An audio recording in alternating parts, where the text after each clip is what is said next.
बिस्मिल्लाहिर्रहमानिर्रहीम and welcome to physics with Kamal Khan. Students, कल मैंने एक वीडियो अपलोड की थी जिसमें मैंने शॉर्ट वीडियोस के बारे में आप लोगों को बताया था कि हम शॉर्ट वीडियोस का एक सीरीज़ शुरू करने जा रहे हैं जिसमें हम 3 से 4 मिनट की एक वीडियो बनाएंगे जिसमें हम ऐसी कोई कंसेप्चुअल चीज़ें जो है फ़िज़िक्स से रिलेटेड या ऐसे जो ट्रिकी कंसेप्चुअल क्वेश्चंस हैं उनको हम डिस्कस करेंगे। तो उसकी रिस्पांस में मुझे बड़ा पॉजिटिव जो है वो रिस्पांस मिल रहा है और कल से व्हाट्सएप के थ्रू मुझसे काफ़ी इंटरेस्टिंग क्वेश्चंस पूछे जा रहे हैं। तो इसी सिलसिले में कल रात को मुझे क्लास 9 के एक बच्चे का मैसेज आया था जिसने एक क्वेश्चन मुझसे पूछा था। उस क्वेश्चंस को मैंने थोड़ा सा मॉडिफाई किया है ताकि आप लोगों को मज़ीद और भी पॉइंट्स क्लियर हो जाए, तो वो भी आप लोगों को आंसर मिल जाएगा और इससे रिलेटेड आप लोगों को और भी जो है वो पॉइंट्स क्लियर हो जाए। जब हम एक वेक्टर को किसी दूसरे वेक्टर के साथ मल्टीप्लाई करते हैं तो उसकी रिज़ल्ट में हमें क्या मिलेगा। तो उसका कुछ जो क्वेश्चन था वो कुछ इस तरह से था कि हम एक वेक्टर को मल्टीप्लाई कर रहे हैं दूसरे वेक्टर के साथ और हमें स्केलर मिल रहा है, कभी कभी हमें जो है वो वेक्टर मिल रहा है। तो जी हाँ, बिल्कुल इसी तरह है और इसमें जो रीज़न है, जो लॉजिक है, वो भी मैं आप लोगों को समझाऊंगा। बेटा याद रखिए, जब भी हम एक वेक्टर को दूसरे वेक्टर के साथ मल्टीप्लाई करते हैं तो उसकी रिज़ल्ट में हमें दो तरह के रिज़ल्ट्स मिलते हैं। कभी कभी ये हमें एक स्केलर क्वांटिटी वो देता है और कभी कभी जो है वो हमें वेक्टर क्वांटिटी मिलती है। क्लियर है, कभी कभी हमें स्केलर क्वांटिटी मिलती है और कभी कभी जो है वो हमें वेक्टर क्वांटिटी मिलती है।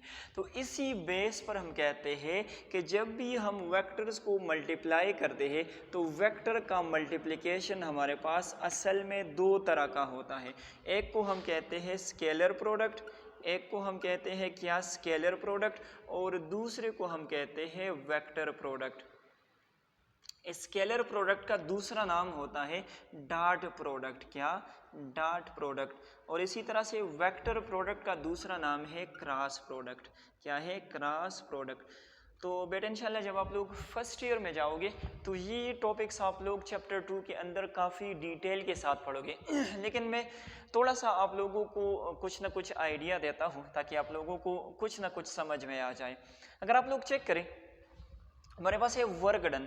तो वर्क डन हमारे पास असल में बराबर होता है फोर्स इनटू डिस्प्लेसमेंट। किस चीज़ के बराबर होता है, फोर्स इनटू डिस्प्लेसमेंट। इसी तरह से अगर आप लोग चेक करो टार्क को, तो वो भी फोर्स इनटू मोमेंट आर्म, जो कि असल में हमारे पास क्या है, वो भी हमारे पास असल में एक डिस्प्लेसमेंट ही है। तो अगर यहाँ पर हमारे पास दोनों क्वांटिटीज़ अगर स्केलर्स होते हैं, ज़रा चेक करें, ये वाला भी वेक्टर है, ये वाला भी वेक्टर है, इसी तरह से ये वाला भी वेक्टर है, ये वाला भी वेक्टर है। अगर इसकी बजाय हमारे पास कोई भी दो स्केलर्स नंबर होते हैं, लेट्स से मेरे पास एक 2, इसको मैं अगर दूसरे 2 के साथ मल्टीप्लाई करूँ तो वही 4 आएगा। अगर यहाँ पर दरमियान में मैं डॉट वाला मेथड इस्तेमाल करूँ तो वही 4 आएगा।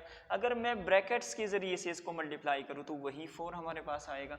तो कहने का मतलब ये है, स्केलर्स को हम जिस भी अंदाज से मल्टीप्लाई करें वही सेम रिजल्ट आता है। लेकिन जब हम बात करते हैं वेक्टर्स की, तो वेक्टर्स को जब हम मल्टीप्लाई कर रहे हैं वर्क डन वाले केस में फोर्स और डिस्प्लेसमेंट को, तो रिजल्ट हमें एक स्केलर क्वांटिटी मिल रही है वर्क डन की शक्ल में।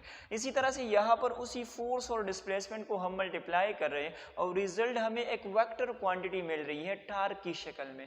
तो आप लोगों को किस तरह पता चलेगा कि हमारे पास कौन सा ऐसे मल्टीप्लिकेशन का मेथड है जो हमें स्केलर या वेक्टर प्रोवाइड कर रहा है। तो जरा देखिए, अगर इन दोनों को मैं डॉट से मल्टीप्लाई करूंगा ना, तो इस वाले केस में हमें जो क्वांटिटी मिलेगी वो हमारे पास कौन सी होगी, स्केलर क्वांटिटी, और इसी वजह से इसको स्केलर या डॉट प्रोडक्ट कहा जा रहा है। अगर हम यहाँ पर क्रॉस लगा लें तो इसकी रिजल्ट में जो क्वांटिटी हमें मिलेगी वो हमारे पास वेक्टर होगी, इसी वजह से इसको वेक्टर प्रोडक्ट, या चूंकि दरमियान में हमने क्रॉस का साइन लगाया हुआ है तो इसी वजह से इसको क्रॉस प्रोडक्ट भी कहा जाता है।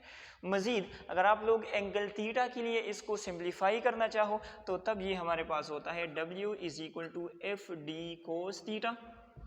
और अगर टार्क के लिए चेक करना चाहूँ तो ये हमारे पास होता है F R sine theta with N unit vector. ठीक है, तो अगर आप लोगों का मज़ीद इससे रिलेटेड कोई इंटरेस्ट है तो बहुत ही जल्द इंशाल्लाह मैं फ़र्स्ट ईयर का चैप्टर 2 स्टार्ट करने जा रहा हूँ, जिसमें ये डॉट और क्रॉस प्रोडक्ट में बहुत ज़्यादा डिटेल के साथ इंशाल्लाह डिस्कस करूँगा। ठीक है, तो मेरे ख्याल में कुछ ना कुछ आप लोगों को आइडिया मिल गया होगा।